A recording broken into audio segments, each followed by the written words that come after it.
नाजरीन आदाब, खैर मकदम है आपका। जी सलाम देख रहे हैं आप, आपके साथ मैं हूं रम खान। मुकद्दस माह रमजानुल मुबारक अपनी बरकतों और फजीलतों के साथ हमारे दरमियां है।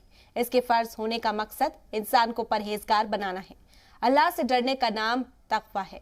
इस महीने में इंसान के गुनाह जल जाते हैं और बुरे कामों में कमी आती है। रमजान के मुबारक महीने में ज्यादा से ज्यादा तिलावत और नमाज व तराबी पढ़नी चाहिए। अल्लाह से रास्ते में ज्यादा से ज्यादा खर्च भी करना चाहिए। गरीबों का ध्यान रखना चाहिए। रोजा सिर्फ भूखे रहने का नाम नहीं, बल्कि आँख, कान, नाक, जुबान, हाथ पैर का सही इस्तेमाल करने का नाम रोजा है। हर तरीके के गुनाहों से बचना जरूरी है। रोजा गरीबों को गुर्बत का भी एहसास दिलाता है। मुसलमानों पर जो हालात आते हैं वो हमारे बुरे काम का नतीजा है, इसलिए अल्लाह से माफी मांगनी चाहिए, तौबा करते रहना चाहिए, इस्तग़फ़ार पढ़ते रहना चाहिए। अल्लाह ताला ने रमजानुल मुबारक के महीने में अपने बंदों को बेशुमार नेमतों से नवाजा है। एक तरफ रोजे जैसी अजीम नेमत अता फरमाई है, तो दूसरी तरफ तराबी जैसी नफली इबादत इनायत फरमाई है, ताकि बंदा इस्लाम की मखसूस इबादत रोजे की अंजामदेही के साथ रमजान की रातों में तराबी बाजमात पढ़े और कुरान करीम की ज्यादा से ज्यादा तिलावत करे और अल्लाह ताला की कुर्बतो खुशनूदी हासिल करे। रमजानुल मुबारक की रातों में पाबंदी के साथ तराबी का एहतमाम बड़े अजर सवाब का काम है। जो लोग इबादत गुजार हैं वो अपने गुनाहों की माफी चाहते हैं और अल्लाह की खुशनूदी हासिल करना चाहते हैं। उनके लिए रमजानुल मुबारक खुदा की तरफ से अता किया गया बेहतरीन मौका है।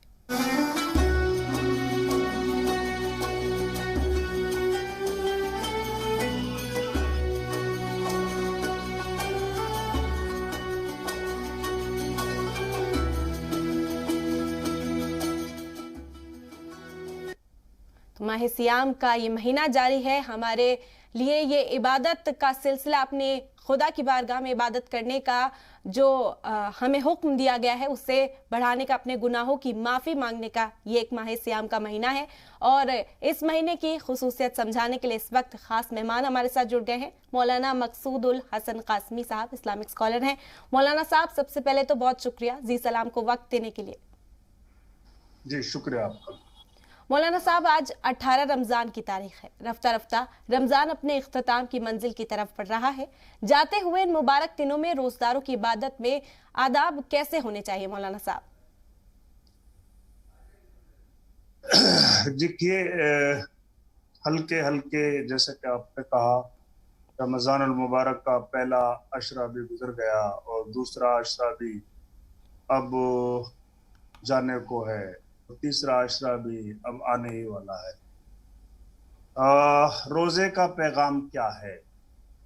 रमजान का क्या पैगाम है? रोजा हमें क्या मैसेज देता है?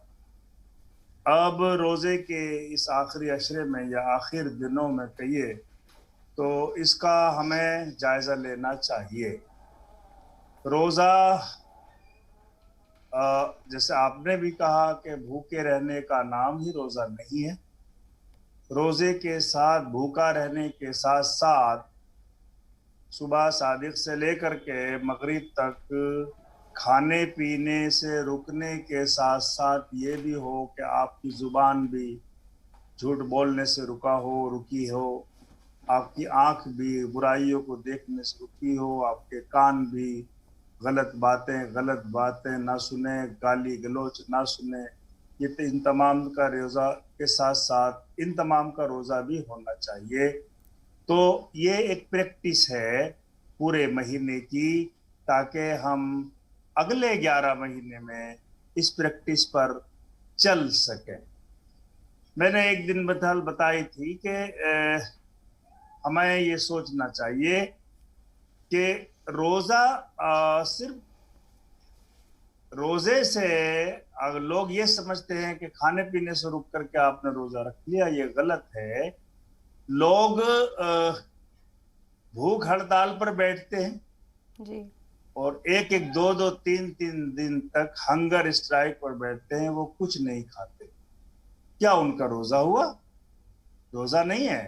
रोजे के साथ मतलब ये है, मालूम ये हुआ कि खाने पीने से रुकने के साथ साथ और बहुत सी चीजों से रुकने की भी जरूरत है। और वो अल्लाह का शुक्र है, रोजेदार इस महीने में उससे रुकते हैं और कोशिश की जाती है।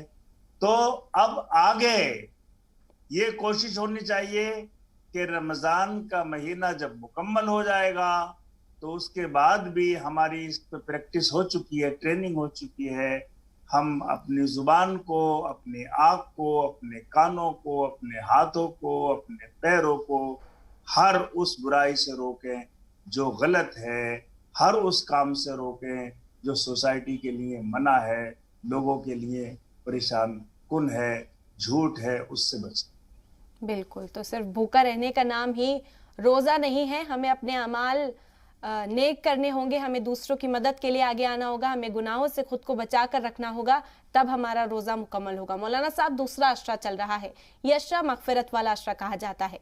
अपने अमाल की आसानी के लिए मगफिरत मिल जाए, इसके लिए एक रोजदार को क्या तरीके अपनाने चाहिए मौलाना साहब? देखिए, वैसे तो पूरा ही महीना एक स्पेशली खास तौर पर बंदा, इंसान और अल्लाह के बीच का स्पेसिफिक कनेक्शन का महीना है। अल्लाह और बंदे के बीच का स्पेसिफिक कनेक्शन। रोजा एक ऐसी इबादत है ना जिसको दुनिया की कोई चीज जानती ही नहीं कि मेरा रोजा है, सिर्फ मैं जानता हूं, मेरा परवरदिगार अल्लाह जानता है। तो इस महीने में खास तौर पर, जैसे कि आपने सवाल किया कि हम कैसे लोगों के काम आ सकते हैं, या लोगों के लिए हम किस तरह से इसमें ज़्यादा से ज़्यादा मुफीद बन सकते हैं, या लोगों की परेशानियों को हल करने के लिए, लोगों की मदद करने के लिए, ये महीना ही, पूरा ही महीना इस बात की प्रैक्टिस कराता है कि आपको इस बात का अंदाजा हो जाना चाहिए कि जिस तरह से आपको प्यास और भूख लग रही है, उस गरीब का क्या हाल होता होगा जो आधा पेट खाना खाता है और सुबह को खाना खाता है और शाम तक अपने बदन पर, अपने जिस्म पर रखकर सामान ढोता है, हमाली का काम करता है, बेलदारी का काम करता है।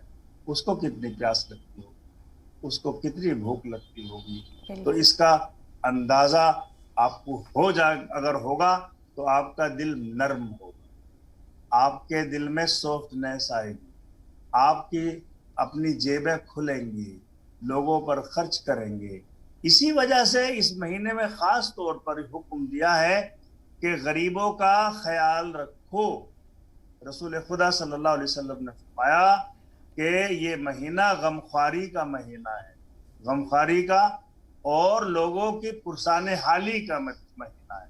और वो इसी वक्त आती है जब आप भूखे होते हो, तो गरीब की प्यास का, गरीब की भूख का आपको ख्याल आता है। एक और बात समझिए, लोग ये समझते हैं कि रोजा रख लिया और उसके बाद आप, इस्लाम का देखिए मकसद ये नहीं है आपने रोजा रख लिया, आपके पास सब कुछ है, आप घर में बैठ गए, साहब सुबह से शाम तक एसी में बैठे हुए हैं, आपके रोजे का असर ही, रोजे का कोई असर ही नहीं लग रहा। तो आपको पता है क्या हुआ, रमजान के महीने में ये बात भी है कि आप अपना काम ना छोड़िए, आप अपना काम बराबर कीजिए, तभी तो आपको भूख का एहसास होगा जी। रमजान के महीने में आप अपने सारे काम छोड़ देते हैं क्योंकि आपके पास सब कुछ है, आप एसी में लेटे रहते हैं और आराम से शाम को इफ्तार कर लेते हैं, आपको प्यास का कोई एहसास ही नहीं होता, आपको भूख का कोई एहसास ही नहीं होता। शाम को इफ्तार में इतना खाते हैं कि पूरे दूसरे साल के बराबर भी इतना नहीं खाते जितना इस महीने में खा जाते हैं शहरी में। इसमें महीने में ये हुक्म भी है कि आप कुछ कम खाइए जी, दूसरे लोगों को खिलाइए।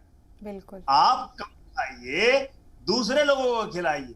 इफ्तार आप कीजिए बहुत लाई, लेकिन इफ्तार में दूसरों को, गरीबों को अपने दस्तरखान पर ला करके बिठा लिए, खिलाइए। तो इफ्तार में एक, ये लोगों में एक बड़ी अजीब सी चीज है और इस तरह की थिंकिंग बन गई है कि ये रमजान का महीना है कि ज्यादा खाने वाला महीना जी। हैदराबाद में एक मौलाना थे, वो कह रहे थे कि उनके गैर मुस्लिम भाई, हिंदू भाई उनसे पूछते थे, मौलाना वो महीना कब आता है जिसमें आप लोग बड़ा खाते हो? तो वो कहते थे भाई खाने का महीना, ज्यादा खाने का महीना नहीं है, ये कम खाने का महीना है, दूसरों को खिलाने का महीना है, गैरों को खिलाने का महीना है, गरीबों को खिलाने का महीना है। आप दस्तरखान पर अपना इफ्तार लाइए और गरीबों को बिठा लिए, उनको खिलाइए, खुद कम खाइए और अपना काम भी मत छोड़िए, जी। अपना काम बराबर कीजिए ताकि आपको एहसास हो कि मैं देखिए भूखे पेट काम कर रहा हूं। गरीब भाई बहन रोजाना इसी तरह पूरे साल भूखे पेट काम करते हैं, आधा खाते हैं, उनका क्या हाल होगा। तो आपके दिल के अंदर नरमी होगी और गरीबों पर खर्च करने का आपके अंदर जज्बा पैदा होगा। बिल्कुल बिल्कुल। तो सिर्फ रोज़ा रखना यही नहीं कि आप आराम फरमा रहे, रोज़े में हुक्म दिया गया है कि जो अपने आसपास के ज़रूरतमंद लोग हैं आगे आकर उनकी मदद करें, उन्हें भी रोज़ा अफ्तार कराएं, तभी आप सब आपके हामिल होंगे। मौलाना साहब, दूसरा अशरा ख़त्म होगा तो फिर लैलतुल क़द्र शुरू होगा। आखिरी अशरे की ताक रातों को लैलतुल क़द्र क्यों कहा जाता है मौलाना साहब, इस पर भी रोशनी चाहेंगे। देखिए, आखिरी अशरे की ताक रातें हैं। आखिर अशरा पूरे रमज़ान में सबसे अहम अशरा होता है और इसको ये भी कहा जाता है कि ये पूरे महीने की रोज़ा मेहनत, कुरान तिलावत, इफ्तार, गरीबों को तो उसका इनाम अल्लाह ताला इस आखिर अशरे की रातों में बांटता है। इन आखिर अशरे की जो ताक रातें हैं, ओड नाइट्स जो हैं जी, मिसाल के तौर पे आखिर अशरा 21 से शुरू होगा, ताक रात 21, उसके बाद 23, उसके बाद 25, उसके बाद 27, उसके बाद 29, ये इसमें ये ताक रात है। इन रातों में ज्यादा से ज्यादा इबादत करना और रात में एक तन्हाई में अपने मौला, अपने मालिक की, परवरदिगार की बारगाह में बैठ करके तन्हाई में लो लगा करके मांगने का हुक्म। और उसकी वजह इसलिए भी है कि अल्लाह ने हम गरीबों के लिए, हम गुनाहगारों के लिए कुछ स्पेशल डेज मुकर्रर कर रखे। कुछ स्पेशल डेज मैं आपको बताना चाहता हूं। दुनिया में जिस तरह से हमारे यहाँ अभियान होता है, सफाई अभियान, प्राइम मिनिस्टर से लेकर के सीएम से लेकर के डीएम से लेकर के सीएम से लेकर के पीएम तक उस अभियान में लगते हैं, सब सफाई कर। कभी होता है कि कभी होता है कि रिश्वतखोरी के मुखालिफ अभियान पखवाड़ा बनाया जाता है जी। कभी इसी तरह से बना। क्या वजह है? ताकि सब लोग उसमें एक साथ आ जाए। रमजान का महीना एक ऐसा महीना है, ये भी एक अभियान का महीना, नेकियों के अभियान का महीना, नेकियों के अभियान का महीना। इसमें नेकियों का सैलाब आ जाता है और इस सैलाब में जैसे सैलाब आता है तो कार, लोहा, बड़ा बड़ा लकड़ी का लट्टा, मोटा मोटा सब बह जाता है जी। रमजान के महीने में जो गुनाहगार आदमी है वो भी गुनाहों को छोड़ देता है और बहने लगता है। तो एक तो ये रमजान का महीना पूरा एक अभियान है, नेकी अभियान का महीना, नेकी कैंपेन का महीना। उसमें आखिर अशरे में, अब जो मैं उसी पॉइंट पर आ रहा हूं, आखिर अशरे में एक और कैंपेन का महीना है, कैंपेन के दिन है, एक रात है। हम गुनाहगारों के लिए अल्लाह ने एक रात मुकर्रर की है, उस रात का नाम है लैलतुल क़द्र, जी, कद्र की रात। उस रात में जिस आदमी को वो लैलतुल क़द्र, वो रात मिल जाए, कद्र वाली रात, कुरान में है इन्ना अंज़लनाहु फी लैलतिल क़द्र, कि ये कुरान भी हमने उसी रात में उतारा। और आपको मालूम होना चाहिए कि वो रात क्या है। लैलतुल क़द्र खैरुम मिन अल्फ़ि शहर, वो रात 1000 महीनों की इबादत से भी अफजल है। और 1000 महीनों की ये नहीं, बल्कि ये नहीं बताया गया कि कितने जी, 1000 महीनों से भी कहीं ज्यादा जिसको वो रात मिल जाए और उसमें 1 घड़ी, 1 घंटा 15 मिनट जिस आदमी को वो रात मिल जाए और अल्लाह से लो लगा करके उसने मांग लिया, उसने तिलावत कर ली, उसने सजदा कर लिया, उसने नमाज पढ़ ली, गोया कि उसने अपनी जिंदगी में 1000 से भी ज्यादा महीनों की इबादत कर ली। 1000 महीने कितने होते होंगे जी। 80-85 साल से भी ज्यादा। 1000 महीनों को अगर आप साल में काउंट करें तो वो 85 या 84 साल से ज्यादा बैठे। जी। तो किसी आदमी को वो रात मिल जाए और उस रात को ज्यादातर, हालांकि ये कहा गया है वो पूरे साल में कभी भी आ जाती है, लेकिन ज्यादातर मोस्ट ऑफ द टाइम ज्यादातर लोगों को वो रात रमजान के आखिर अशरे में मिली है। और आखिर अशरे की भी जो ताक रातें मैंने बताई, 21, 23, 25, 27, 29 रातों में मिलती है। इसलिए इसमें ज्यादा से ज्यादा इबादत करना चाहिए, ज्यादा से ज्यादा अल्लाह से लो लगाना चाहिए और ज्यादा से ज्यादा गरीबों की भी मदद करनी चाहिए, चूंकि ये आखिर अशरा है और ये इनाम का अशरा है। मैं आपको एक बात और बता दूं, इस महीने में ज्यादा खर्च करने का और आखिर अशरे में खास तौर पर ज्यादा खर्च करने का इसलिए कि अल्लाह ने बताया कि इसमें 1 रुपया आप खर्च करोगे तो उसमें 70 रुपयों के बराबर आपको इसका रिवार्ड अल्लाह आपको अता करेगा। इसीलिए इस आखिर अशरे में लोग ज्यादा खर्च करते हैं, ज़कात अदा करते हैं, सदक़तुल फित्र अदा करते हैं। बिल्कुल, और बेहद खूबसूरती से मौलाना साहब आपने इन ताक रातों की जो फजीलत है उसे समझाया। कैंपेन है ये एक, और अपने गुनाहों की माफ़ी मांग लेनी चाहिए। लेकिन मौलाना साहब इस पर बहस चलती रहती है इस मौजू पर कि इन तमाम जो ताक रातें, जो ऑड नाइट्स आपने बताई हैं, इसमें से सबसे अफजल कौन सी रात है? क्या ऐसा कोई दिन मुकर्रर, कोई ऐसा वक्त मुकर्रर है इसकी फजीलत पर रोशनी चाहेंगे? देखिए, शब कदर की ताक जो रमज़ान मुबारक के आखिर अशरे की आखिर अशरे की जो रातें हैं, ताक रातें, वो सभी अहम हैं बहुत।